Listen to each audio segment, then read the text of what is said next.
හරි පුතේ අපි මේ වීඩියෝ එකෙන් සාකච්ඡා කරන්නේ රැන්කින් පේපර් 4ට අදාළව ප්‍රශ්න අංක 16 සිට ඉස්සරහටයි සාකච්ඡා කරන්නේ. හරි. ඔය යන පුතා ප්‍රශ්න අංක 16ට.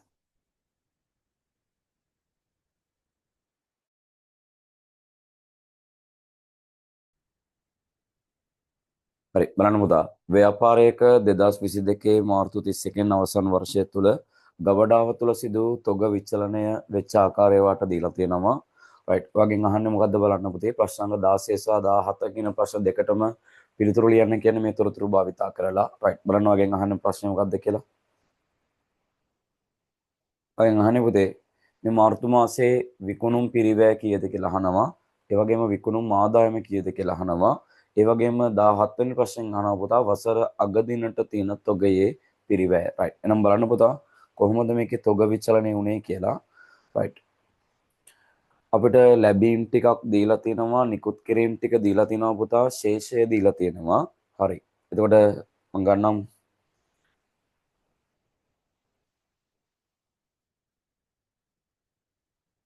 හරි. අපි ගාන මුලින්ම ඒකක වලින් බැලුවොත් මේ තොග විචලනය වෙච්ච විදිහ වට දීලා තිනවා. වසර මුල තොගයේ ඒකක කීයක් තියෙනවද බලන්න. වසර මුල තොගයේ ඒකක අපිට දීලා තිනවා පුතා 100ක්. මේ ඒකකයක් අරගෙන තියෙන්නේ පුතා 10 ගානේ. 10 ගානේ ගත්ත එකක 100ක් තමයි තියෙන්නේ. ඊට පස්සේ අපි 3.5 නැවත ඒකකයක් රුපියල් 10 ගානෙම ඒකක 300ක් අරගෙන තියෙනවා ගැනුම්. එතකොට බලන්න 3.5 අපි ඒකක 300ක් අරගෙන තියෙනවා 10 ගානේ. ඒ වගේම 3.25 වෙනිදාත් පුතා අපි 400ක් අරගෙන තියෙනවා ඒත් 10 ගානේ. එහෙනම් අපි ඔක්කොම මේ මාසය තුල පුතා තව 700ක් ඒකක අරගෙන තියෙනවා. දැන් මාගාව ඔක්කොම එක 800ක් තියෙනවා. බලන්න කොච්චරක් නිකුත් කරාද කියලා. එතකොට 3.10 ඒකක 200ක් නිකුත් කරලා තියෙනවා. ඒක 200ක් නිකුත් කරා. ඒ කියන්නේ විකුණුම් සඳහා තමයි සිරු නිකුත් කිරීම කරා කියලා කියන්නේ. ඒතර ඒක 200ක් විකුණන්න නිකුත් කරා. එහෙනම් වසර අග වෙනකොට කීයක තොගයක් ඉතිරිද? ඒකක 600ක් ඉතිරි. හරි. එතකොට මාගාව ඔක්කොම තොග ඒකක 800ක් තිබ්බා. ඒකක 200ක් වික්කා. වික්ක එකක 200 පිරිවැය විකුණුම් පිරිවැයට එනවා. ඉතිරි ඒකක 600 පිරිවැය අගතොග පිරිවැයට එනවා. අගතොග පිරිවැයට එනවා. එතකොට දැන් මේ ගානේ හැම ඒකකයක්ම අරගෙන තිබ්බේ පුතේ 10 ගානේ. පිරිවැය තියෙනවා 10ක්. ආරම්භක තොගය තිබ්බෙත් ඒකකයක් 10 ගානේ, ගත්තේව ගත්තෙත් ඒකකයක් 10 ගානේ.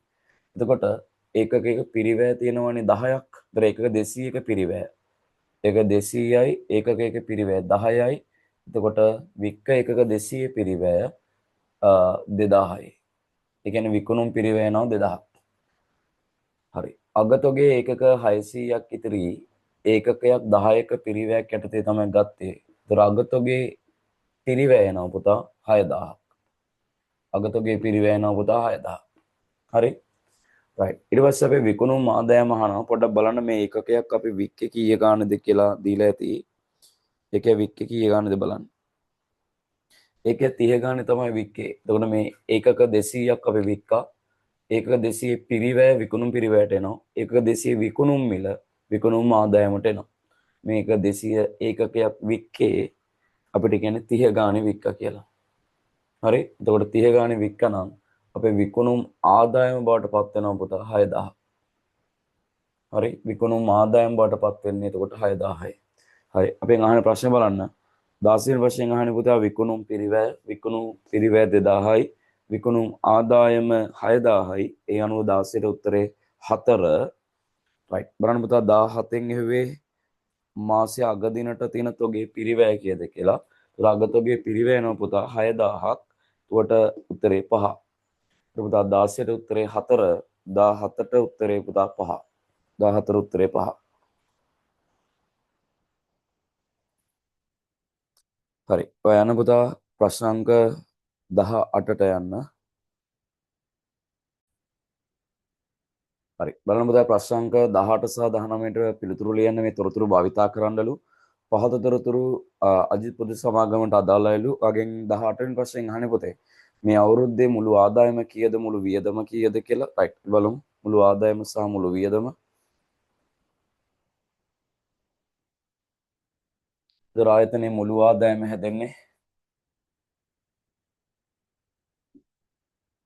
මුළු ආදායම හැදෙන්නේ ඕනම ආයතනයක ප්‍රධාන ආදායමක් තියෙනවා. ප්‍රධාන මෙහෙයුම් ආදායමක් තියෙනවා. රයිට් අපි ඒක හඳුන්වනවා පුතා විකුණුම් එක්ක උසස් පෙළට තියෙන නම් එක්ක විකුණුම් ආදායම නැත්නම් සේවා ආදායම අපි ඔක ආදායම කියලා හඳුන්වන්නේ නැහැ. ඔක අපිට කියනවා පුතේ අපි අය භාරය කියලා හඳුන්වනවා. අය භාරය. විකුණුම් අය භාරය නැත්නම් සේවා අය භාරය. නැත්නම් පිරිවැටුම කියලා කියන්නේ විකුණුම් වලට තමයි. පිරිවැටුම. හරි. එතකොට වෙනත් ආදායම් එකට එකතු වෙන්න ඕනේ. වෙනත් ආදායම් අමතරව පුතා ඔය වෙනත් විස්තීර්ණ ආදායම් තියෙනවා නම් ඒවත් එකතු වෙනවා. උදාහරණ විදියට ප්‍රත්‍යාගණන අතිරික්ත වගේ දේවල් ප්‍රත්‍යාගණන අතිරික්තය වගේ මම උදාහරණයක් ලිව්වා වෙනත් විස්තීර්ණ ආදායම්. හරිද? රයිට්. එතකොට මුළු ආදායම හැදෙන්නේ මෙහෙම. එතකොට බලන්න පුතා පිරිවැටුම මම රුපියල් 10 වලින් හදන්නම්. රුපියල් 10 වලින් රයිට්. පිරිවැටුම කියන්නේ විකුණුම් ආදායමට පිරිවැටුම තියෙනවා පුතා 800ක්. අමතරව ගානේ වෙනත් ආදායම වලට දීලා තියෙනවා පුතා. වෙනත් ආදායම් තියෙනවා පුතේ 200ක්. හරි. එතකොට ප්‍රත්‍යාගන්න අතිරික්ත එහෙම මේ ගානේ දීලා නැහැ. ඒ අනුව පුතා මුළු ආදායම රුපියල් 10 වලින් නම් 1000යි. මුළු ආදායම 1000යි. ඊට පස්සේ මුළු වියදම අහනවා. හරි. ඒතර ආයතනයේ මුළු වියදම හැදෙන්නේ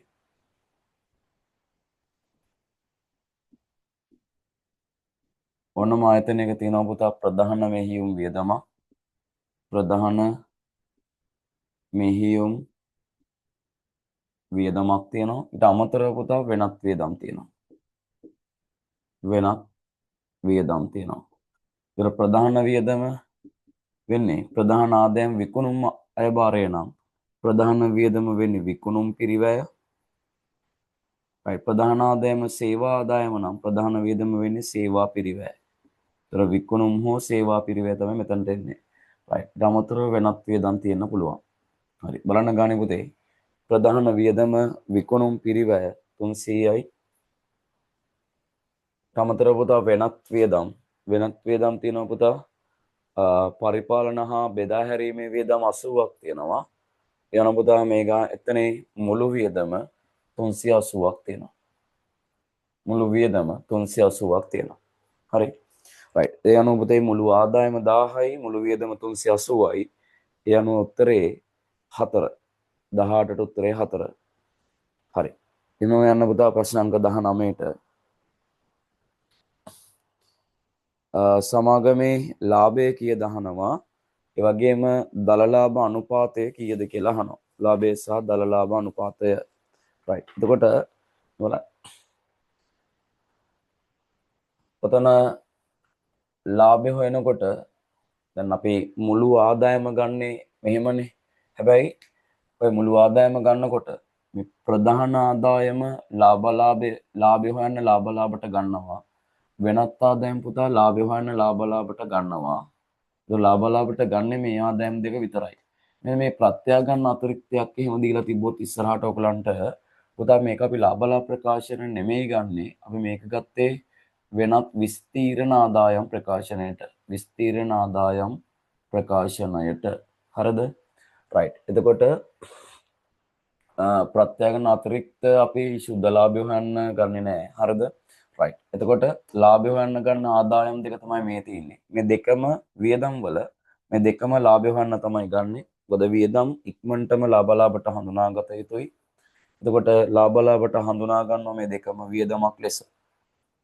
මේ දෙකම පුතේ ලාභට හඳුනා ගන්නවා වියදමක් ලෙස. හරි. එතකොට ලාභලා ප්‍රකාශනයට හඳුනා ගන්න ආදායමෙන් ලාභලා ප්‍රකාශනයට හඳුනා ගන්න වියදම අඩු කරා නම් අපිට සුද්ධ ලාභය එනවා. එතකොට සුද්ධ ලාභයේ සමානයි මම මෙතන දාන්නම්. හරි. බලන්න පුතා සුද්ධ ලාභය සමානයි ලාභලා ප්‍රකාශනයට හඳුනා ගන්න ආදායම 1000ක් තියෙනවා. ලාබලා ප්‍රකාශන හඳුනා ගන්න වියදම 380ක් තියෙනවා. ඒ අනුව බලන්න පුතා ශුද්ධ ලාභය 620ක් එයි.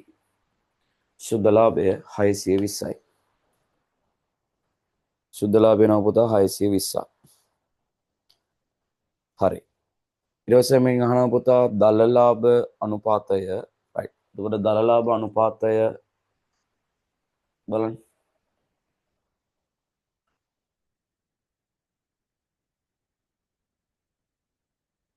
මම මෙතනින් මහන්නම් දල ලාභ අනුපාතය. දල ලාභ අනුපාතය හොයාගන්න අපිට දල ලාභය ගණනය කරගන්න වෙනවා.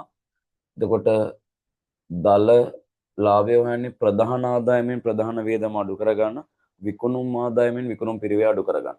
එතකොට විකුණුම් ආදායම 800යි, විකුණුම් පිරිවැය 300යි. ඒ අනුව පුතා දල ලාභය 500යි. දල ලාභය නම් පුතා 500ක්. අපෙන් අහන්නේ දල ලාභ අනුපාතය. ඒතර දල ලාභ අනුපාතය ගත්තට පස්සේ හොයාගන්න පුළුවන් ආකාර දෙකක් තියෙනවා. එක්ක අපිට විකුණුම් මිලට ලාභ ප්‍රතිශතයක් ලෙස හොයන්න පුළුවන්. නැත්නම් පුතා පිරිවැයට ලාභ ප්‍රතිශතයක් ලෙස හොයන්න පුළුවන්. ප්‍රොෆිට් මාජින් එකක් විදියට, ප්‍රොෆිට් මාකප් එකක් විදියට. රයිට්. ගානේ කියලා නැත්නම් මොන මිලටද? විකුණුම් මිලට ලාභ ප්‍රතිශතයක් ලෙසද? පිරිවැයට ලාභ ප්‍රතිශතයක් ලෙසද කියලා නැත්නම් ඔයා හොයන්න ඕනේ පුතා විකුණුම් මිලට ලාභ ප්‍රතිශතයක් ලෙසයි සාමාන්‍යයෙන් අපි දල ලාභ අනුපාතය හොයන්නේ. ඒ අනුව දල ලාභ අනුපාතය ගන්න පුතේ දල ලාභය බෙදන්න විකුණුම් මිලටනේ සාමාන්‍ය අපි අහන්නේ. right. ඒතකොට විකුණුම් මිලෙන් බෙදන්න නැත්නම් විකුණුම් ආදායමෙන් බෙදන්න වැඩි කරන්න 100. හරි වැඩි කරන්න 100. හරි. ඒ අනුව පුතා දල ලාභය එනවා බලන්න දල ලාභෙ තිබ්බේ 500යි. විකුණුම් ආදායම තිබ්බ පුතා 800ක්. වැඩි කරන්න 100. හරි. බලන්න දල ලාභ අනුපාතය විකුණුම් මිලට ලාභ ප්‍රතිශතයක් ලෙස කීයක් එනවද කියලා. හරි. එතකොට පුතා අපිට එනවා මෙතන 62.5ක්. දල ලාභ අනුපාතය එන්නේ පුතා 62.5යි. ඒ අනුව බලන උත්තරේ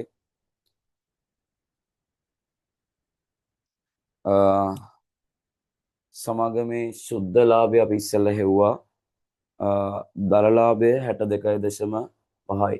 ශුද්ධ ලාභය ආවේ අපිට 500 ශුද්ධ ලාභය ආවේ 500 sorry 620යි. ශුද්ධ ලාභය ආවේ පුතේ 620යි. ඒ ශුද්ධ ලාභය 620යි. දල ලාභ අනුපාතය එන්නේ 62.5යි. ඒ අනුව පුතා 19ටත් උත්තරය 4. 19ට උත්තරය 4. හරි right. යන්න 20 වෙනි ප්‍රශ්නයට යන්න.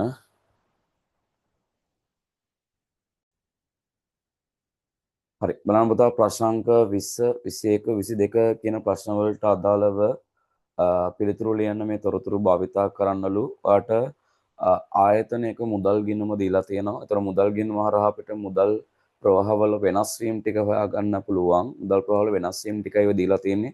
මුල ශේෂය 70ක් තියෙනවා මුදල් ගිණුමේ, අග ශේෂය 85ක් තියෙනවා. ඒ කියන්නේ මේ අවුරුද්ද තුල මුදල් හා මුදල් සමාන දේවල් වෙනස් වෙලා තියෙනවා පුතා 15කින්. හරි right. වගෙන් අහන්නේ මුදල් ප්‍රකාශන ප්‍රමිතියට අදාළව මෙහියම් කටයුතු වලින් චලනය වෙච්ච මුදල් ප්‍රවාහය කීයද? ආයෝජන කටයුතු වලින් චලනය වෙච්ච මුදල් ප්‍රවාහය කීයද? ඒ වගේම මූල්‍ය කටයුතු වලින් චලනය වෙච්ච මුදල් ප්‍රවාහය කීයද කියලා right බලමු එහෙනම්. හරි. එතකොට පුතේ අපි මුදල් ප්‍රකාශන වලදී තොරතුරු ඉදිරිපත් කරන්නේ වසර මුල වෙනකොට මුදල් හා මුදල් සමාන දේවල් තියෙන්න පුළුවන්. වසර මුල වෙනකොට මුදල් හා මුදල් සමාන දේවල් තියෙන්න පුළුවන්. මේක නම් 70ක් තියෙනවා වසර මුල මුදල් හා මුදල් සමාන දේවල්. 70ක් තියෙනවා වසර මුල මුදල් හා මුදල් සමාන දේවල්. වසර අග වෙනකොට මුදල් හා මුදල් සමාන දේවල් තියෙනවා පුතා අග වෙනකොට 85ක්. හරිද? right. එතකොට පුතා මේ වර්ෂය තුල මුදල් හා මුදල් සමාන දේවල් වෙනස් වෙලා තියෙනවා ඩෙල්ටාගය 15කින් වැඩි වෙලා තියෙනවා. එතකොට මේ මුදල් හා මුදල් සමාන දේවල් වල වෙනස් වීම හටගත්තේ කොහොමද කියලා එල්මත් දක්වන පාර්ශ්වයන්ව දැනුවත් කරන්න ඕනේ මුදල් ප්‍රකාශනයක් කරා. එතකොට ඒ තොරතුරු අපිට ඉදිරිපත් කරන්න වෙන්නේ කටයුතු තුනක් ඔස්සේ බෙදලා මෙහියුම් කටයුතු වලින් අපිට මුදල් කීයක් ආවද ආයෝජන කටයුතු වලින් කීයක් ආවද මූල්‍ය කටයුතු වලින් කීයක් ආවද right එතකොට නිර්වචන මතක් කරගන්න වෙනවා මෙතනදී එතකොට මෙහියුම් ක්‍රියාකාරකමක් කියලා කියන්නේ ආයෝජන සහ මූල්‍ය කටයුතු නොවන ව්‍යාපාරයේ ප්‍රධාන ආදායම් ඉපීම හා සම්බන්ධ කටයුතු ටික එතකොට එතනින් ජනනය වෙන මුදල් ප්‍රවාහ අත්පිට විකුණුම් ඊටසේ ණය ගැති ලැබීම් මේ මෙහියුම් කටයුත්තෙන් එන මුදල් ප්‍රවාහ ටික ඊට සල්ලි යනවා පුතා අත්පිට ගන්නකොට අත්පිට ගැනුම් ඊටසේ ණය හිමි ගෙවීම් ණය හිමි ගෙවීම් වලට සල්ලි යනවා ඊටසේ මෙහියුම් වියදම් ගෙවද්දී ගෙව් මෙහියුම් වියදම් නිසා සල්ලි යනවා ඊට පස්සේ ගෙව් පොලි ගෙව් බදු හරි right එතකොට මෙහියුම් ප්‍රධාන ආදායම් උපයන කටයුතු නිසා ජෙනරේට් වෙන කැෂ් ෆ්ලෝ ටිකනේ මේ තියෙන්නේ ඊට පස්සේ ආයෝජන කටයුත්තක් අපි නිර්වචනය කරන්නේ ව්‍යාපාරයේ මුදල් සමාන දෑ තුළ ඇතුළත් නොවන දිගු කාලීන වත්කම් හෝ ආයෝජන ගැනුම් හෝ විකුණුම් සම්බන්ධ කටයුත්තක් නම් දිගු කාලීන වත්කමක් හෝ ආයෝජනයක් ගත්තත් එක්කත් ඒක ආයෝජන කටයුත්තක් මූල්‍ය කටයුත්තක් විදිහට අපි නිර්වචනය කරන්නේ ආයතනයේ හිමිකම් ප්‍රාග්ධනයේ හරි ණය ප්‍රාග්ධනයේ හරි ප්‍රමාණය හෝ සංවිතිය වෙනස් වෙන බලපාන කටයුතු ටික.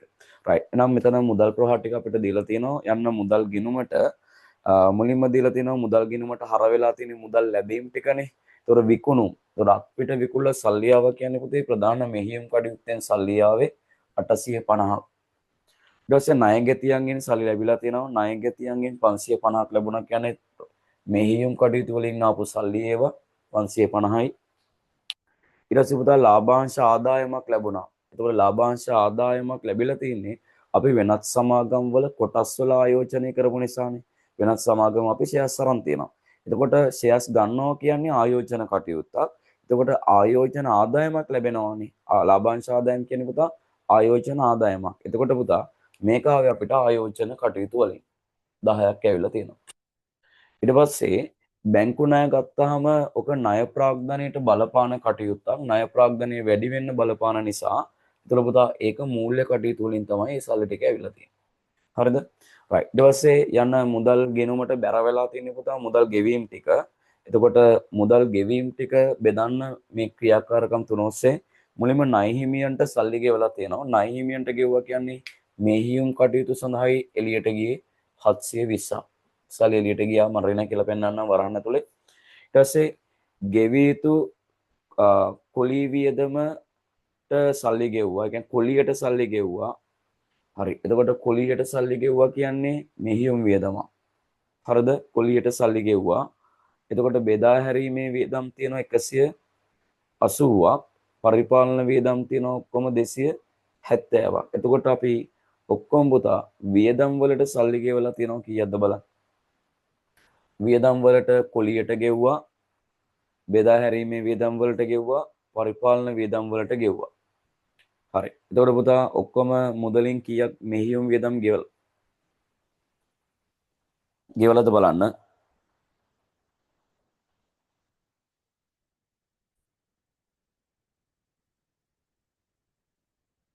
හරි. ඒතර අපි තුනේම එකතුව බලන්න. බෙදා කොලියට ගෙව්වා 40යි. ඊට පස්සේ බෙදා හැරීමේ වියදම් වලට ගෙවලා තියෙනවා 180ක්. පරිපාලන වියදම් වලට ගෙවලා තියෙනවා පුතා 270ක්. එතකොට අපි ඔක්කොම මෙහියුම් වියදම් වලට 490ක් ගෙවලා තියෙනවා. ඒ කියන්නේ මෙහියුම් කටයුතු සඳහා තමයි පුතා සල්ලි එළියට ගිහිලා තියෙන්නේ 490ක්. හරිද? ඊට පස්සේ මෝටර රථයක් ගත්තා කියලා කියනවා. මෝටර රථ ගත්තා කියන්නේ දිගු කාලින වත්කමක් ගන්නයි සල්ලි එළියට ගියේ. ඒ කියන්නේ පුතා ආයෝජන කටයුත්තක් වෙනුවෙන් සල්ලි එළියට ගියා 560ක්. ආයෝජන කටයුතු වලට සල්ලි එළියට ගියා පුතා 560ක්. ඊට පස්සේ ආදායම් බදු ගෙවන්න සල්ලි එළියට ගියා පුතා 125ක්. ආයෝජන ගෙව් බදු කියන්නේ එතකොට මෙහියුම් කටයුතු සඳහා ගෙවලා තියෙනවා 125ක්. හරිද? එච්චරයිනේ ගෙව් පොලි නෑ. දනවා අයන් අහන්නේ මෙහියුම් කටයුතු වලින් චලනය වෙච්ච සුද්ධ මුදල් ප්‍රවාහය කීයද? ආයෝජන කටයුතු වලින් චලනය වෙච්ච සුද්ධ මුදල් ප්‍රවාහය කීයද? මූල්‍ය කටයුතු වලින් චලනය වෙච්ච සුද්ධ මුදල් ප්‍රවාහය කීයද? right. ඒ අනුව බලන්න පළවෙනි එක මෙහියුම් කටයුතු වලින් ජෙනරේට් වෙච්ච කෑෂ් ෆ්ලෝ එක කීයක් තියෙනවද කියලා. හරි ඒ අනුව බලමු පුතා මෙහියුම් කටයුතු වලින් චන්න වෙච්ච මුදල් ප්‍රවාහය තියෙනවා උතන 65ක්. මෙහියුම් කටයුතු වලින් චන්නේ වෙලා තියෙනවා 65ක්. ආයෝජන කටයුතු වලට සල්ලි එළියට ගිහිලා තියෙන. එතනින් චන්නේ වෙච්ච සුද්ධ මුදල් ප්‍රවාහය තියෙන පුතේ 550යි ඍණ මූල්‍ය කටයුතු වලින් 500යි. යන උත්තර ටික බලන්න 20 වෙනි ප්‍රශ්නෙන් අහන්නේ මෙහියුම් කටයුතු වලින් චන්නේ වෙච්ච මුදල් ප්‍රවාහය 65යි. ඒතර උත්තරේ ඒකට 1. 21කින් අහන්නේ ආයෝජන කටයුතු වලින් චන්නේ වෙච්ච මුදල් ප්‍රවාහය. එතකොට ඍණ 550යි. ඒතර උත්තරේ පුතා 3. 22කින් අහන්නේ මූල්‍ය කටයුතු වලින් චන්නේ වෙච්ච සුද්ධ මුදල් ප්‍රවාහය. එතකොට ධන 500යි. ඒතර පුතා එතන උත්තරේ 1. 22ට උත්තරේ 1. හරි. අපි යමු පුතා ප්‍රශ්න අංක 23ට.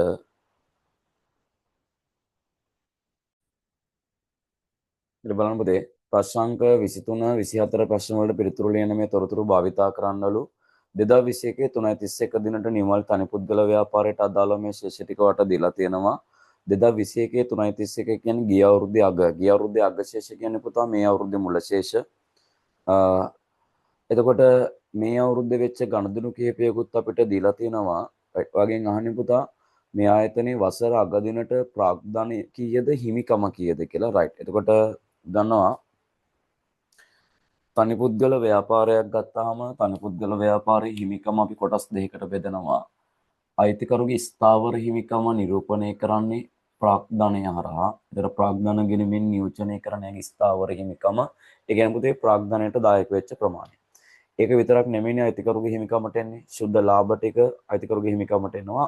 එතකොට ওই ලාභ එකතු කරලා අපි හදලා තියෙනවා තව හිමිකමක්. අපි එකට කියනවා රඳවාගත් ඉපීම්. රඳවාගත් ඉපයීම්. එතකොට මේ හිමිකම ඇතුලේ තියෙන විචල්්‍ය හිමිකම. එතකොට මේ හිමිකම සෑම වර්ෂයකම වෙනස් වෙනවා. හැම අවුරුද්දකම ලාභ උපයනකොට මේ හිමිකම වැඩි වෙනවා. ලාභ බෙදනකොට පුතා මේ හිමිකම අඩු වෙනවා. රයිට්. එතකොට බලන්න ආරම්භක බැලන්ස්. ස්ථාවර හිමිකම ප්‍රාග්ධනයේ ආරම්භක බැලන්ස් එක තියෙනවා පුතා 800ක්. වසර මුල වෙනකොට රඳවාගත් ඉපීම් විචල්්‍ය හිමිකම තියෙනවා පුතේ.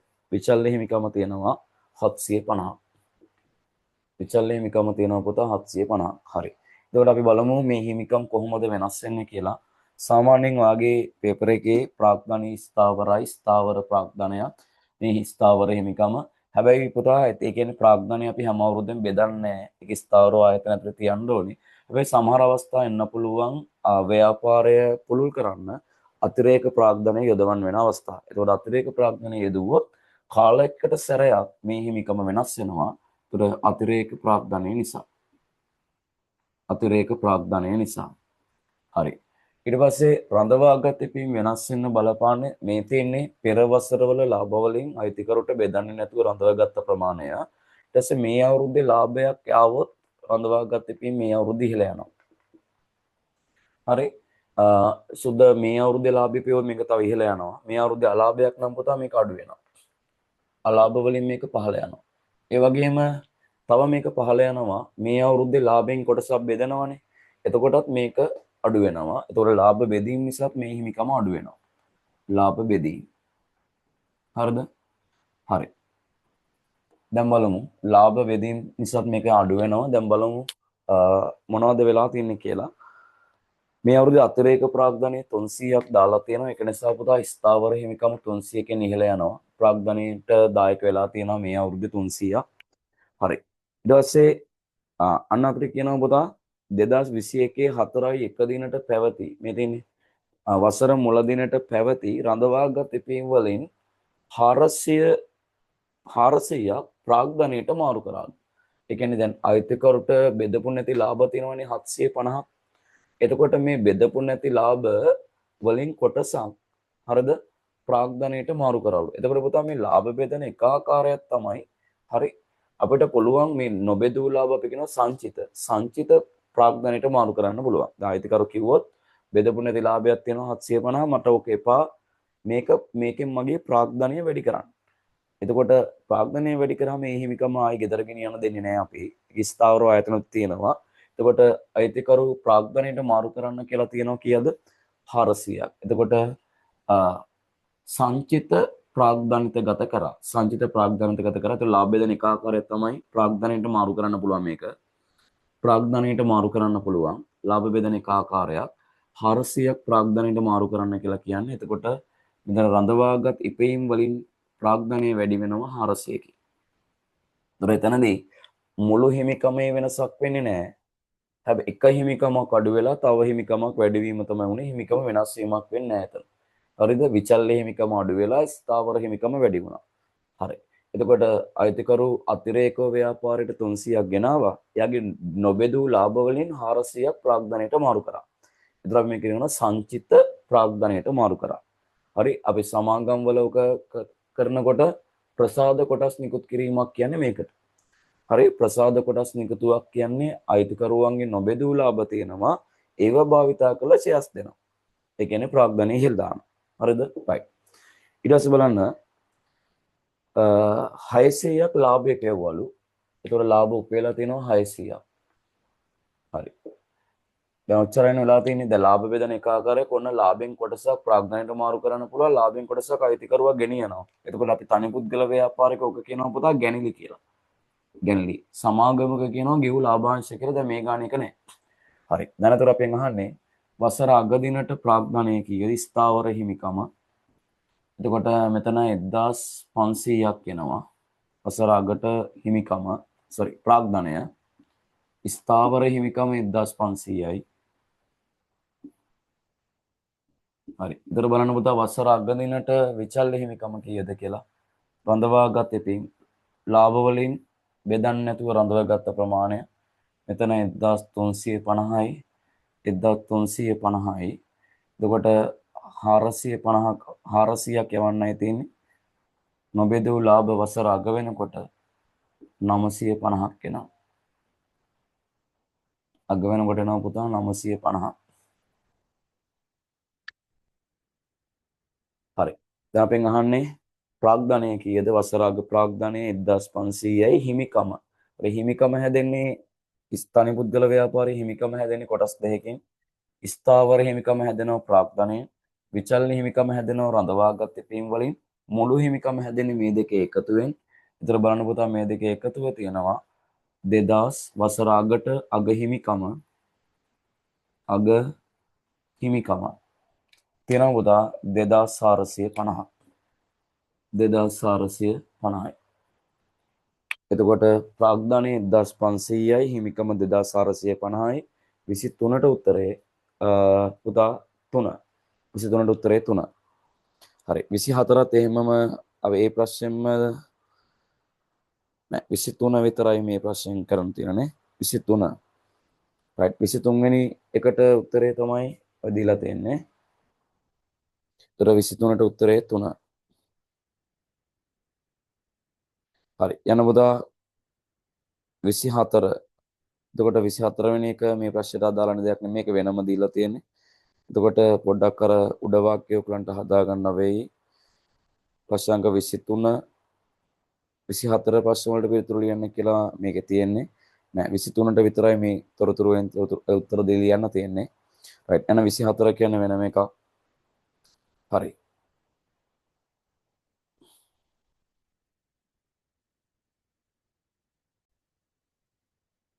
හරි. යන පුතා 24 වෙනි ප්‍රශ්නය. 24 වෙනි ප්‍රශ්නය. සීමිත අංජල පොදු සමාගමේ 2022 3:31 දිනෙන් අවසන් වර්ෂඳා පහත සිදුවීම් සමාගමේ වුණාලු. වගෙන් අහන්නේ 2022 3:31 දිනෙන් අවසන් වර්ෂඳා මෙම සමාගමේ මූල්‍ය ප්‍රකාශනවල වගකීම ලෙස ඉහත කුමන සිද්ධීන් නැත්නම් සිදුවීම හඳුනා ගන්නු ලබයිද? ඒතොර 2022 3:31 දිනට වගකීමක් ලෙස හඳුනාගන්නේ මොකක්ද මොන සිදුවීම්ද කියලා යහන්නේ. බලන්න එක දෙදා පිරිවැය 1000ක් වූ ගොඩනැගිල්ලක් 2021 4/10 දින ගින්නකින් විනාශ වුණා. ඒතර වගකීමක් නෙමෙයිනේ. ගින්නකින් විනාශ වුණා කියන්නේ ආයතනයේ සම්පත් හානියක්. ඒකට සම්පත් හානි වීම අපි වියදමක් ලෙසයි හඳුනාගන්නේ. right. B රුපියල් ලක්ෂ 5ක් ගෙවී යුතු ණය ගැතියෙකු 5යි 5 දින බුන්වත් වුණා නම් ඒක වගකීමක් නෙමෙයි. ඒක බොල් ණයක් ලෙස කපා හරින්න ඕනේ. ඒක පුතා ඒතර ආයතනට වියදමක්. ඊට 2021 5යි 31 දින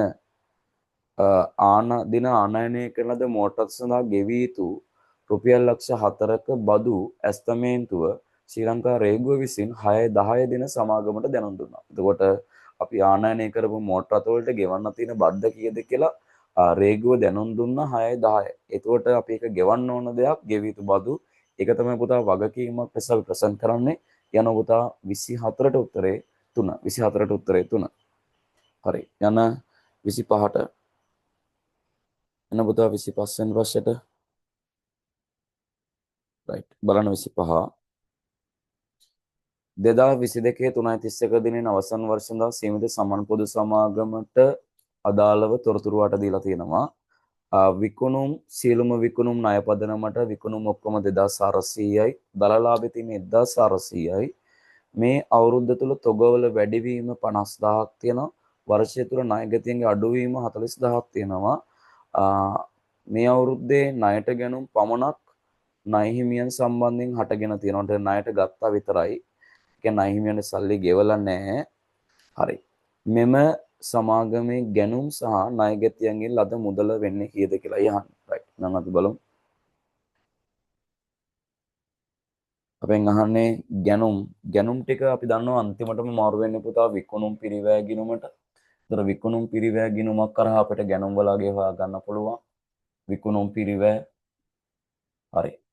එතකොට ණයගැතියන්ගේ ලද මුදල අපිට ගන්න වෙන්නේ ණයගැති පාලන ගිණුමක් කරා. ණයගැති පාලන. හරි. එතකොට බලන්න පුතේ. අපිට ණයට විකුණුම් ටික දීලා තියෙනවා 2400ක්. ණයට විකුණුම්. හරි. මේ බලන්න. ණයගැති පාලන ගිණුමේ ආරම්භක බැලන්ස් එක අපිට දීලා නැහැ. අවසාන බැලන්ස් එකත් අපිට දීලා නැහැ. දැන් ණයගැති ලැබීම් ටික ඕනේ අපිට. ආරම්භක බැලන්ස් දීලත් නැහැ, අවසාන බැලන්ස් දීලත් නැහැ ගානේ. හැබැයි ණයගැතියන්ගේ වෙනස් වීම දීලා තිබ්බා. හරිද? එතකොට බලන්න ණයගැතියන්ගේ වෙනස් වීම, ඒ කියන්නේ වැඩිවීම හෝ අඩුවීම. එතකොට අපිට කියනවා ණයගැතියන්ගේ මේ අවුරුද්දේ තියෙන අඩුවීමක්ලු 40000ක. එතකොට පුතා වෙනස් වීමක් දීලා තිබුණොත් ඔයාලට කැමති සංඛ්‍යාවක් වසර මුලට අරගෙන 40000ක් අඩු කරන්න පුළුවන් සංඛ්‍යාවක් ගන්න අපි හිතමු. වසර මුල ණයගැතිය 100ක් තිබ්බා කියලා. අග වෙනකොට පුතා ණයගැතිය 40කින් අඩු වෙලා කියලානේ කියන්නේ.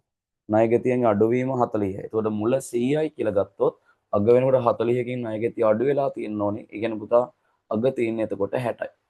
හරි. ඔයාලට කැමති සංඛ්‍යාවක් හිතන්න පුළුවන්. හරිද? රයිට්. ඊට පස්සේ විකුණුම් බලන්න අපිට ණයට විකුණුම් ටික දීලා තියෙනවා 2400ක්. ණයට වික්කරන ණයගැති පාලන ගිණුම හර විකුණුම් ගිණුම බැර 2400යි. හරිද? ඊට අපිට දලලාභය දීලා තියෙනවා. අපිට දලලාභය හරහා පුතා විකුණුම් පිරිවැය කීයද කියලා හොයාගන්න පුළුවන්. අපි දන්නවා විකුණුම් පිරිවැය ගණනය කරනකොට මුලතොග ගිණුම වහලා විකුණුම් පිරිවැයට මාරු කරගන්න ඕනේ. ගැනුම් ගිණුම වහලා පුතා විකුණුම් පිරිවැයට මාරු කරගන්න ඕනේ. ආපසු යවුම් ගිණුම වහලා විකුණුම් පිරිවැයට මාරු කරගන්න ඕනේ. ඔක තමයි පළවෙනි පියවර. දෙවෙනි පියවර ගබඩාවට ගිහිල්ලා අගතොගේ පිරිවැය කීයද කියලා බලලා අගතොගේ පිරිවැය ලෙජරයට ගලප ගන්න ඕනේ. ඊට පස්සේ තමයි පුතේ ලාභ ප්‍රකාශනයට යන විකුණුම් පිරිවැය ලාභට පියවන විකුණුම් පිරිවැය එන්නේ. right. ඒතර දැන් මේ ගානේ අපිට ලාභට යන විකුණුම් පිරිවැය හොයාගන්න තොරතුරක් දීලා තියෙනවා. ඒක තමයි දලලාභය දීලා තියෙනවා. එතකොට දලලාභය හොයන්නේ අපි විකුණුම් ආදායමෙන් විකුණුම් පිරිවැය අඩු කරලා විකුණුම් ආදායමෙන් විකුණුම් පිරිවැය අඩු කරලයි විකුණුම් පිරිවැය අඩු කරලයි දලලාභය හොයන්නේ. පුතා විකුණුම් ආදායම 2400ක් තිබ්බා. විකුණුම් පිරිවැය cost of sales කියලා කියනවා. විකුණුම් පිරිවැය දීලා නැහැ. මම හිතන්නේ x කියලා දාගන්නම්. අපිට දලලාභය දීලා තිබ්බ පුතා 1400. ඒතකොට දලලාභය 1400 කියන්නේ x සමානයි එනවා පුතා 1000. x සමානයි 1000. x කියන්නේ එතකොට අපි ගත්තේ විකුණුම් පිරිවැය.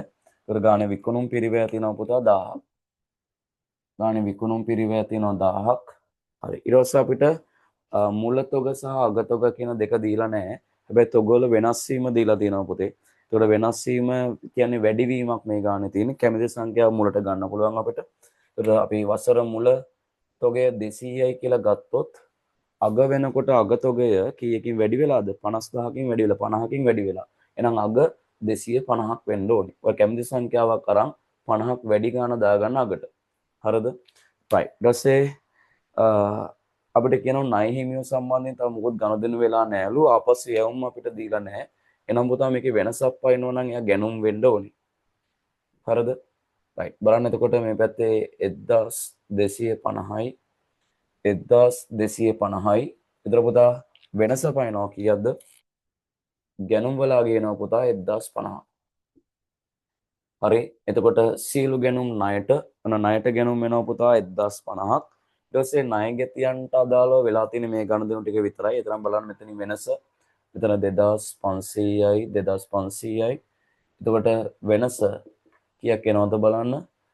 2440ක් එනවා නේ. 2440යි. මෙන්න පුතා ණය ගෙතියන්ගෙන් ලද මුදල් ප්‍රවාහය වෙන්නේ 2440යි. යන උත්තරේ ගැනුම් වලට එන්නේ 1050යි. ණය ගෙතිය ලද මුදල වෙනවා පුතා 2440ක්. යනුව 25ට උත්තරේ පුතේ 2. 25ට උත්තරේ 2. 25ට උත්තරේ 2. හරි. යන පුතා 26 වෙනි ප්‍රශ්නෙට. හරි. බලන්න පුතා 26 වෙනි ප්‍රශ්නය. සමාගමක ගෙනුම් කරන අනුපාත සම්බන්ධයෙන් පහත කුමන ප්‍රකාශන අසත්‍යද? එක් එක් අවස්ථාවට සම්බන්ධව අනිකුත් සාධක ස්ථාවර කියලා උපකල්පනය කරන්නලු. right. ඊතර වගේ අහන්නේ අසත්‍ය ප්‍රකාශනය. ප්‍රවර්තන වර්ෂයේ භාණ්ඩයක විකුණුම් මිල වැඩිවීමත් සමගම දලලාභ අනුපාතය වැඩි වෙනවලු. right. එතකොට අපි දන්නවා පුතා දලලාභ අනුපාතය හොයන්නේ අපි දලලාභ අනුපාතය හොයන්නේ දලලාභය බෙදන්න විකුණුම් ආදායමෙන් වැඩි කරන්න 100ෙන්. හරිද? එතකොට මේ දලලාභය වැඩි වෙන්න මේ උඩ තියෙන උත්තරේ වැඩි වෙන්න දලලාභයත් වැඩි වෙනවා. right. මෙන්න මේ හරිද? එතකොට විකුණුම් ආදායම වැඩි වුණොත් හරිද පුතා? එතකොට විකුණුම් ආදායම ඔතන කියන්නේ මොකද්ද? විකුණුම් පළවෙනි එකෙන් කියන්නේ පුතා පළවෙනි එකෙන් අපිට කියන්නේ විකුණුම් මිල වැඩිවීමත් සමගම දලලාභ අනුපාතය වැඩි වෙනවලු. විකුණුම් මිල වැඩි වෙනවා කියන්නේ දලලාභ ඉහළ යනවා කියන එක. ඒක දලලාභ ඉහළ යනවා කියන්නේ දලලාභ අනුපාතයත් වැඩි වෙනවා කියන එක තමයි කියන්නේ. හරිද පුතා? right. ඔයාට ඕක හිතන්න අමාරු වෙනම් ඔයා උපකල්පනය කරන්න මෙහෙම. right. ඔයාට කැමති අපි හිතමු කැමති සංඛ්‍යාවක් දාගන්න මුලින්ම. ඔයාට ඕක හිතන්න අමාරුයි නම් හරි අපි දැනට පොඩි සංඛ්‍යාවක් හිතමු. දැනට ආයතනයේ විකුණුම් මිල හරිද? උදාහරණම් විකුණුම් මිල සේල්ස් එක දැනට අපි හිතමු දැනට ව්‍යාපාරයේ භාණ්ඩ විකුණන්නේ 100ට කියලා. දැනට විකුණුම් පිරිවැය cost of sales කියලා කියනවා. විකුණුම් පිරිවැය ඔයා හිතන්න පුතා 50ක් තියෙනවා කියලා. එතකොට දැනට ආයතනයේ දලලාභය gross profit එක දලලාභය තියෙන එතකොට 50යිනේ. හරි. එතකොට දැනට අපි දලලාභ අනුපාතය හෙව්වොත් හරිද? දැනට තියෙන සංඛ්‍යාව වලින් දලලාභ අනුපාතය හෙව්වොත් දලලාභය 50යි විකුණුම් ආදායම 100යි වැඩි කිරීම 100 කියන්නේ දැනට තියෙන සංඛ්‍යාව වලින් හෙව්වොත් හරිද? බලන්න කීයක් එනවද කියලා 50යිනේ. දැනට දලලාභ අනුපාතයනේ 50යි. දැන් මේකල කියන්නේ මොකද්ද? විකුණුම් මිල වැඩි වුණාම දලලාභ අනුපාතයත් වැඩි වෙනවා. හරි අපි නම් බලමු. අපි පොඩ්ඩක් විකුණුම් මිල වැඩි කරගෙන බලමු. දැනට තිබ්බේ 100යිනේ. එතකොට මම විකුණුම් මිල වැඩි කරන්නම් 120 දක්වා. ඒතර විකුණුම් පිරිවැය අනිත් සාධක ස්ථාවරයි කියලා කියනවනේ. ඒතර විකුණුම් පිරිවැය 50යිනේ. හරි. එතකොට නව දලලාභය වෙනවනේ පුතේ 70ක්. හරි. දැන් නව සංඛ්‍යා වලින් හෙව්වොත් දලලාභ අනුපාතය නව සංඛ්‍යා වලින් හෙව්වොත් දලලාභ අනුපාතය අලුත් දලලාභය 70යි. විකුණුම් ආදායම 120යි. වැඩි කිරීම 100. හරිද? ඔයාට ඔක හිතන්න අමාරුයි නම් මෙහෙම සංඛ්‍යා ආදේශ කරලා හරි ගන්න පුළුවන් ඔයාට. එතකොට දලලාභ අනුපාතය එනවනේ පුතා දැන් 58ක්. දලලාභ අනුපාතය එනවා පුතා 58.33. හරි. ඒ කියන්නේ පුතේ භාණ්ඩේ විකුණුම් මිල වැඩි වුණොත් දලලාභ අනුපාතයත් වැඩි වෙනවා. හරිද පුතා? right. ඒතර මේ ප්‍රකාශනේ හරි. ඊට පස්සේ බලන්න දෙක ප්‍රවර්තන වර්ෂයේ භාණ්ඩයක විකුණුම් පිරිවැය වැඩිවීමත් සමගම දලලාභ අනුපාතය අඩු වෙනවලු. බලමු විකුණුම් පිරිවැය අඩු වෙනවා කියන්නේ විකුණුම් පිරිවැය වැඩිවීමත් සමග දලලාභ අනුපාතය අඩු වෙනවා. විකුණුම් පිරිවැය පුතා වැඩි වෙනවා කියන්නේ දලලාභය අඩු වෙනවා. ඒක දලලාභය අඩු වෙනවා කියන්නේ දලලාභ අනුපාතයත් අඩු වෙනවා කියන එකනේ. හරි. දැන් ඔයාලට ඕකත් ඕනනම් සංඛ්‍යා ආදේශ කරලම ගන්න පුළුවන්. අපි හිතමු දැනට තිබ්බ සංඛ්‍යා තමයි මේ තියෙන්නේ. එතකොට දැනට තියෙන සංඛ්‍යා දැනට එතකොට දලලාභ අනුපාතය 50යි.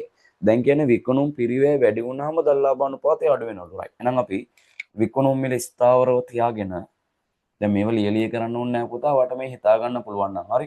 විකුණුම් පිරිවැය වැඩි වෙනවා කියන්නේ පුතා දලලාභය අඩු වෙනවා. දලලාභය අඩු වෙනවා කියන්නේ පුතා දලලාභ අනුපාතයත් අඩු වෙනවා කියන එක. මේ උඩ තියෙන සංඛ්‍යාව අඩු වෙන්න එන උත්තරේ අඩු වෙනවා. එතකොට හිතන්න අමාරු තරයක් ඉන්නවා නම් එතකොට විකුණුම් 100යි විකුණුම් පිරිවැය වැඩි වෙනවා කියලානේ කිව්වේ. හරි. අපි විකුණුම් පිරිවැය වැඩි කරගමු 60 දක්වා. දැන් එතකොට නව දලලාභ වෙන්නේ පුතා 40යි. හරි. එතකොට මේ බලන්න අලුත් දලලාභ අනුපාතය හෙව්වහම දලලාභය 40යි දැන් එන්නේ. මේ උඩ තියෙන සංඛ්‍යාව අඩු වුණා. ඉස්සර 50ක් තිබ්බ දැන් තියෙන්නේ 40යි. එතකොට බෙදීම විකුණුම් වැඩි කිරීම 100. හරි. එතකොට පුතා එනවා 140යි දැන්නේ. එතකොට අඩු වෙනවනේ හරිනේ. විකුණුම් පිරිවැය වැඩි වෙනවා කියන්නේ දලලාභය අඩු වෙනවා. දලලාභය අඩු වෙනවා කියන්නේ දලලාභ අනුපාතය අඩු වෙනවා. එහෙනම් මේ ප්‍රකාශනයත් හරි. ඊට තුන්වෙනි ප්‍රකාශනයෙන් කියන්නේ ප්‍රවර්තන වර්ෂයේ භාණ්ඩයක විකුණුම් ධාරිතාවය වැඩිවීමත් සමගම දලලාභ අනුපාතය වැඩි වේ. පුතා විකුණුම් ධාරිතාවය ඉස්සෙල්ලා අපි ඒකක 100ක් වික්කා දැන් ඒකක 200ක් විකුණනවා. ඒක දලලාභ අනුපාතය වැඩි වෙනවද නෑ. එහෙම වෙන්නේ නැහැ පුතා. විකුණුම් ධාරිතාවය වැඩි වුණා කියලා දලලාභ අනුපාතය වැඩි වෙන්නේ නැහැ. ඒවා හිතන්න මෙහෙම. අපි හිතමු right. අපි එක භාණ්ඩයයි වික්කේ කියලා හිතන්න. දැනට අපි විකුණන්නේ එක භාණ්ඩය. හරිද? එතකොට මෙන්න මං Q සමානයි ගන්නම්කො එකක් Q සමානයි එකක්. දැන්ට එක භාණ්ඩයේ වික්කේ කියලා හිතන්න ධාරිතාවය එක භාණ්ඩයයි. එතකොට මුළු විකුණුම් ආදායම වෙන්නේ 100යි එකක් විකුණන්නේ 100 ගානේ. එකක පිරිවැය 50යි. එතකොට එකේ දලලාභය 50යි. එතකොට දලලාභ අනුපාතය 50යි. අපි හිතමු ධාරිතාවය වැඩි කරනවා. Q සමානයි 2 දක්වා. ඒකක දෙකක් විකුණනවා. එහෙනම් දැන් අපේ විකුණුම් මිල කීයද? එකක් විකුණන්නේ 100ට නම් දෙකක් විකුණන්නේ 200ට. දැන් විකුණුම් පිරිවැය කීයද? එකක් 50 නම් දෙකක 100යි. එතකොට නව දලලාභේ මුළු දලලාභය නම් 100ක්. එතකොට පුතේ මේ ධාරිතාවය වැඩි කරා. එකක් වික් එක දෙක දක්වා වැඩි කරා. හැබැයි දලලාභ අනුපාතය වෙනසක් වෙන්නේ නැහැ. හරි? දැන් මුළු තොරතුරු වලින් ගත්තොත් එහෙම මුළු දලලාභය එනවා 100ක්. මුළු විකුණුම් ආදායම එනවා 200ක්. වැඩි කිරීම 100. හරි. දැන් බලන්න එතකොට ඒත් එන්නේ 150මනේ. විකුණුම් ධාරිතාවය වැඩි කරා කියලා දලලාභ අනුපාතය වෙනසක් වෙන්නේ නැහැ. දලලාභ අනුපාතය වෙනස් වෙන නම් එක්ක භාණ්ඩයේ විකුණුම් මිල වෙනස් වෙන්න ඕනේ. නැත්නම් විකුණුම් පිරිවැය වෙනස් වෙන්න ඕනේ. නම් මේ ප්‍රකාශනය අසත්‍යයි. යන පුතා 26ට උත්තරේ 3. 26ට උත්තරේ 3. 26ට උත්තරේ 3. right. යන පුතා 27ට හරි 24 යන කළමනාකරන ගිණුම්කරණය සම්බන්ධයෙන් පහත කුමන ප්‍රකාශන නිවැරදි වේද? එය කළමනාකරණයේ අභිමතයේ පරිදි සිදුවේ. ඒක හරි නීතිමය බලපෑමක් නෑ. මැනේජ්මන්ට් එකට අවශ්‍යයි නම් කරන්න පුළුවන් නැත්නම් නිකන් ඉන්නත් පුළුවන්. එය සීලුම ඇල්මැති පාර්ශවයන්ගේ අවශ්‍යතා ගැන අවධානය යොමු කරයි නෑ. කළමනාකරන ගිණුම්කරණයෙන් අභ්‍යන්තර ඇල්මක් දක්වන පාර්ශවයන්ගේ අවශ්‍යතාව වෙනුවෙන් තමයි මේක හදන්නේ. බාහිරට හදන්නේ නැහැ. ඒතකොට මේ ප්‍රකාශනය අසත්‍යයි. එය අනාගත කටයුතු සැලසුම් කිරීමට භාවිතා කරයි. ඒක හරි. එතකොට මොකද මැනේජ්මන්ට් ඇකවුන්ටින් වලදී අපි අනාගතයේ පුරවකථනය කරනවා. ඒක අනාගතය ගැනත් කතා කරනවා පුතා. ඒක නම් ඉඳලා ඒ ප්‍රකාශනය හරි. ඊට පස්සේ ඒ පොදුවේ පිළිගත් ගෙනුම් කරන මූලධර්ම මත පිටා තොරතුරු සපයන්නේ නැහැ. මැනේජ්මන්ට් ඇකවුන්ටින් වලට ගෙනුම් කරන මූලධර්ම ප්‍රමිත වගේ දේවල් බලපාන්නේ නැහැ. නීති රීති වගේ දේවල් බලපාන්නේ නැහැ. රයිට්. ඒ නිසා කැමති විදියට කරන්න පුළුවන් මැනේජ්මන්ට් ඇකවුන්ටින්. ඒ ප්‍රකාශනය අසත්‍යයි. ඒ අනුව පුතා හරි වෙන්නේ A සහ C. A සහ C. හරි. ඒ අනුව පුතා උත්තරේ 2. 24 උත්තරේ 2. හරි. යන්න 28ට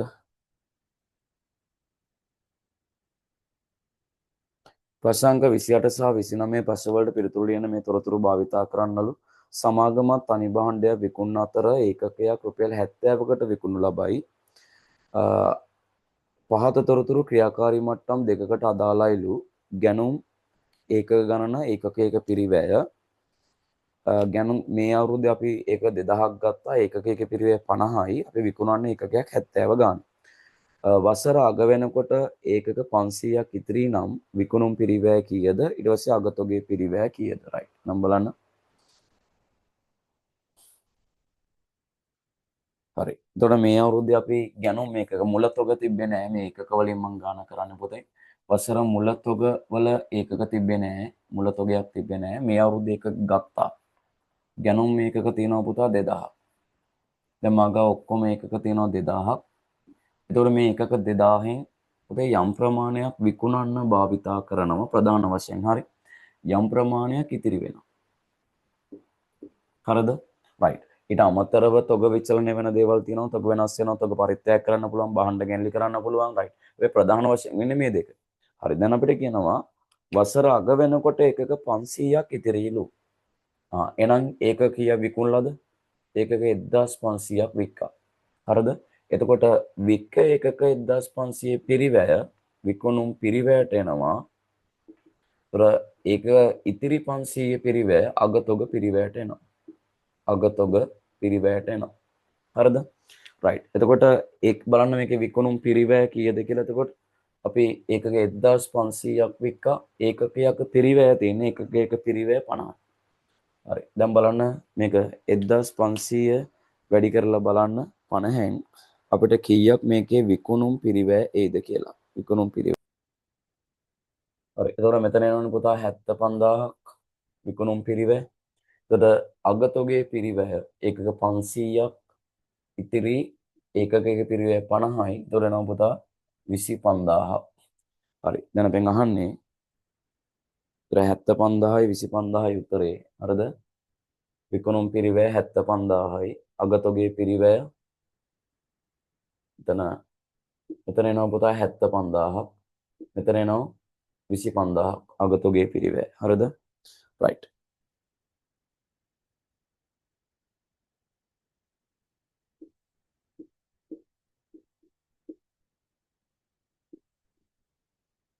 හැත්ත පන්දාහයි 25000යි. යනු බලන උත්තරේ 28 විකුණුම් පිරිවැය 75000යි පුතා උත්තරේ 2. 29 අගතොගේ පිරිවැය 25000යි උත්තරේ 1. හරි. යන පුතා 30 වෙනි ප්‍රශ්නෙට. 30 වෙනි ප්‍රශ්නයට යන්න. හරි. සංකල්ප භාවිතය සම්බන්ධයෙන් පහත කොමන ප්‍රකාශන නිවැරදි වේද කියලා යහන්නේ. බලන්න 1. කළමනාකරණ හැකියාව පොත්වල වාර්තා කරන්නේ නැත්තේ ව්‍යාපාර ඒකක සංකල්පයේ බලපෑමටලු නෑ. කළමනාකරණ හැකියාව අපිට පොත්වල වාර්තා කරන්න බෑ. ඒක මුදලින්ම ඉන්න පුළුවන් දෙයක් නෙමෙයි. එතකොට ඒක වාර්තා කරන්න බැරි මූල්‍ය මිනුම් සංකල්ප නිසා ඒ ප්‍රකාශනය වැරදි. විකුණුම් අත්තිකාරම් ආදායමක් ලෙස හඳුනා නොගන්නේ උපලබ්ධි සංකල්පයේ බලපෑමවල. ඒක හරි. විකුණුම් අපි දන්නවා අපි ආදායම හඳුනාගන්නේ උපලබ්ධි සංකල්පයට අනුව. ආදායම හඳුනා ගන්න නම් විකුණුම් ආදායම හඳුනා ගන්න නම් භාණ්ඩවල අයිතිය මාරු වෙන්න ඕනේ උපලබ්ධි සංකල්පයට අනුව. ඒ ආදායම උපය ගන්න ඕනේ. හැබැයි ඇඩ්වාන්ස් ආපු ඵලයට අපි භාණ්ඩේ අයිතිය දෙන්නේ නැහැ. ඒක නිසා ඉපයු ආදායමක් ලෙස අපි අත්තිකාරම් ගන්නෙ නැහැ. භාණ්ඩවල අයිතිය දෙනකන් අපි ඒක ආදායමක් ලෙස නෙමෙයි පුතා වගකීමක් ලෙසයි හඳුනාගන්නේ. රයිට්. එතකොට ඒක ආදායමක් ලෙස හඳුනාගන්නේ නැහැ අත්තිකාරම් උපලබ්ධි සංකල්පන අනුව. ඒ ප්‍රකාශනයේ සත්‍යයි. ෂය ආදායම් ප්‍රකාශනයේ වියදමක් ලෙස හඳුනාගන්නේ ගැළපුම් සංකල්ප නිසාලු. හරි. එතකොට අපි දන්නවා ආදායම උපයනකොට දායක වෙන සියලුම දේවල් වියදම් ලෙස ගලප ගන්න ඕනේ ගැළපුම් සංකල්පයට අනුව. එහෙනම් සාමාන්‍යයෙන් අපි වියදම් හඳුනාගන්නේ පුතා ගැළපුම් සංකල්පයට අනුව. ඒ අනුව මේ ප්‍රකාශනය නිවැරදි. ඒ අනුව 30ට උත්තරේ B හා C නිවැරදි. ඒ අනුව පුතා උත්තරේ 4. රයිට්. එතකොට අපි මේ වීඩියෝ එක හරහා සාකච්ඡා කරා පුතා 4 වෙනි රැංකින් පේපර් එකේ ප්‍රශ්න අංක 16 ඉඳලා ප්‍රශ්න අංක 30 දක්වායි මේ වීඩියෝ එකෙන් සාකච්ඡා කරේ. 31 ඉඳලා 50 දක්වා ප්‍රශ්න වලට උත්තර අපි ඊළඟ වීඩියෝ එක හරහා ඔයගොල්ලෝ ලබා දෙනවා. හරි. එහෙනම් මෙතනින් මේ කොටස අවසන් කරනවා.